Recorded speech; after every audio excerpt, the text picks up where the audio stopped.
Chapter 16. St. Farr's alien kidnapping crew untied the visitor's wrists and ankles, freeing him from the chair where he had been placed roughly 20 minutes earlier. The visitor slowly stood back up from the worn office chair, every joint in his legs and back creaking and popping as he worked his way upright. "I will send the first check next week, double what you made before. Please start broadcasting as soon as you can." "I will," Pat said. "And if the check doesn't show up by the end of the week, I'm turning it off again, and me and my iPod are never coming back to St. Farr." She worked hard to make the threat sound sincere, but she knew deep down, after her time in Marfa, that she wouldn't be able to stay away from St. Farr. "Very well," the visitor replied. With that, he touched the device on his waist and disappeared. The human trio stood in place, staring at the spot where the visitor had just been standing moments before. "You better get to the station," May said, gently patting Pat on the back. "Can you guys come with me?"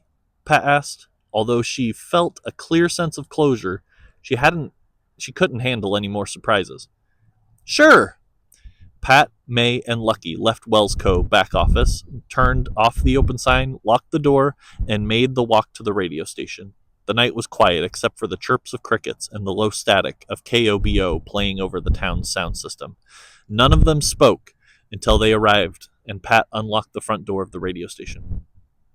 "Here we go," Pat said, resuming her position behind the console. Pat pulled her old iPod out of her pocket and plugged it into the old control board. She checked her phone, did some quick math, and traced her thumb around and around the iPod's white track until she arrived at the appropriate time.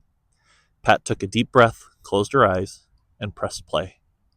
Her headphones came alive, immediately filled with Fly by Sugar Ray.